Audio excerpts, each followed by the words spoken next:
Wala naman siyang sakit eh. Wala naman siyang ear mites, walang sipon, walang kahit ano. Parang sa autoimmune system ata nila eh. Parang sa tao, nagkakaroon din ng autoimmune system. Kaya nga, bumagsak na eh. Ngayon yung kagabi ang init niya, di ba? Sobrang init ng tenga niya hanggang madaling araw, hinipo ko. Ngayon ito malamig na. Tapos tinayo ko siya para na siya lantang gulay.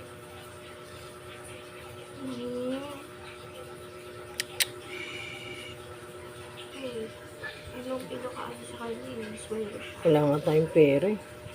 Sahod natin, wala pa hanggang ngayon. Kung may sahod lang tayo, dadaling ko talaga sa ano yan. Mahirap din kasi pumunta ng bit, lalo pag wala kang pera kahit piso. Panibagong dagok na naman po ang naranasan namin mga kapusa dahil sa pagkakaroon ng sakit naman ni Tuningning. Sa totoo po yan mga kapusa ay wala naman po kaming mga nakitang senyales na magkakaroon ng sakit si Lingling. Tuwang-tuwa pa nga po siya noong bumili po kami ng salamin dahil binabalik-balikan niya po natitigan ng kanyang sarili. At palagi po siya nangangalabit sa tuwing kami po ay kumakain. Madalas po siya manghingi ng pagkain kay Meowdy. May pagkain doon. Masag to eh. Di. Mamaya. Masag ko na. Bawal ko bawal. Kitang-kita nyo naman po mga kapusa kung gaano siya kagana at ka-excited kumain. Kaya di po namin inaasahan na bigla na lang pong babagsak o mawawalan ng gana kumain si Lingling. Dahil kasabayan po niya nagtitake ng Elsivit, sina Groot at si Bambina. Sobrang nakakamiss nga po mga kapusa na hindi na po siya ganito ka-excited kumain ngayon. Kagaya nga po ng mamakat niyang si Chloe ay isa rin po sa mga paborito niyang pagkain ay ang chicken. Chicken? Mana kay Chloe? Mama Chloe? Yan, anak ni Chloe mahilig din sa chicken. Si Shulingling. Ngayon ko lang narinig yung ano niya, boses niya ganyan malakas. Ano? Kulang? Gusto mo pa? Chloe? Kaya nga po makalipas ng ilang araw ay hindi ko po inaasahan na kailangan ko na pong i-force feed si Lingling.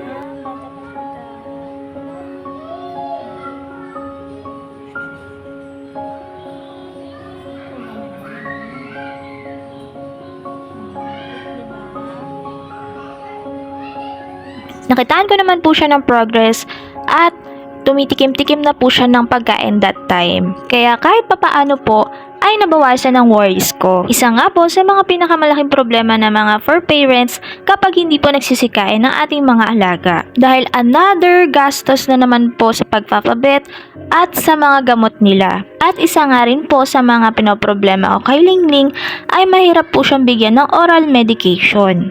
Kaya ginagawa na lang po namin ni Meowdy ng paraan paano namin siya mapapainom ng gamot sa pamamagitan ng paghahalo ng gamot sa kanyang kinakain.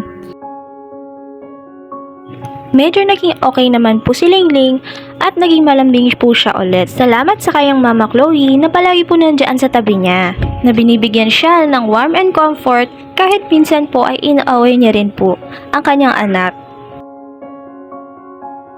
Pero dumating pa rin po sa punto na nawala na po talaga siya ng gana kumain. Kahit pag inom ay hindi na rin po niya nagagawa, kaya naging dehydrated na rin po siya. Kaya tuluyan na rin po talaga siya ng hina at hindi na po talaga siya makatayo. Sobrang stress nga rin po namin that time dahil kakagaling lang din po ni Chloe sa kanyang follow-up check-up. At kinuhaan din po siya ng panibagong blood chemistry kung bumaba na po talaga ang kanyang infection at leptospirosis. Pero nakitaan po ni doktora na meron pa rin po siyang liver disease. Tuwang-tuwa nga po si doktora dahil nawala at gumaling po ang kanyang infection. Mostly kapag po nagkakaroon ng ganong sakit, ang isang pusa lalo na't naninilaw na ay may tendency na magkaroon siya ng seizure o bigla na lang pong mag-collapse. Pero dahil sa epektibong medication ni Chloe ay gumaling po ang kanyang infections. Kaya lang, ang sumunod naman po nagkaroon ng sakit ay si Lingling. Hindi ko talaga mapigilan mapaiyak dahil super na-attach sa akin si Lingling at siya lang talaga ang pinakakasama ko sa tuwing ako'y mag-isa sa bahay. Siya lang talaga ang pinaka-close sa akin. Kaya dali-dali na po namin siyang dinala sa vet kahit na walang-wala po talaga kami. Mabuti na lamang po at mayroong mga mabubuting puso na siyang tumulong kay Lingling para po siya ay mapakonfine. Nakagaw tayo. Ha? Cash out.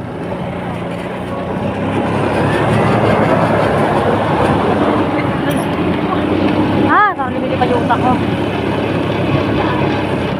Hindi, parang lumilipad yung utak ko. Ang dami natin problema, mga bayarin. At isa pa po sa pinagpapasalamat namin ay sobrang bait po ng aming veterinarian. Pumayag po si Doc na installment ang aming payment sa pagpapakonfine kay Lingling. Sobrang professional po talaga ni Doc Yen. Kaya talagang pinagpapasalamat namin at nakilala namin siya. Kaya naman hindi kami magtataka ng after 2 days ay nakarecover si Lingling.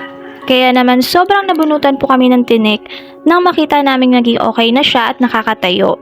Pero tuloy-tuloy pa rin po ang kanyang oral medication dahil niresetaan siya ni Doc ng mga gamot na maaring magpa-boost ng kanyang immune system. Dahil bumaba rin po ang kanyang platelets base po sa kanyang blood chemistry. Lingling, gusto mo na uwi? Ha? Gusto mo na uwi? Uy, ang galing ang galing ng tuliling Tuliling. Gusto mo na kami? Ha? Gusto mo na umuwi? Ha? Lingling! Huwag mo na yung ano mo. Lingling! Agoy, nakakatayo na ang tuliling. Kaya naman, after ng 2 days niyang confinement, ay agad na po namin siyang discharge. Sa sobrang excited pa nga po niya umuwi, ay tinulungan niya na po si Doc tanggalin ang kanyang dextrose. Sa 2 days nga po na wala kami, ay siguradong na-miss kami ni Lingling. Halatang halata naman po sa kanyang mga reaksyon. At siguradong miss na rin po niya ang kanyang mga kapatid at ang kanyang mama Chloe. Lingling! Dito na ang Lingling! Uy! Miss ka na mga best friend mo. Miss ka na mga BFF mo na. Kanaps! Uy, welcome home, Lingling! Uy! Na-miss niya ang bahay niya. Kaya walang hanggang pasasalamat po namin sa lahat po na tumulong kay Lingling at kay Doc Yen ng Animates Veterinary Clinic. Naway wag po kayo magsawang tumulong sa mga forfeit voiceless. Yun lamang po, salamat sa panunood!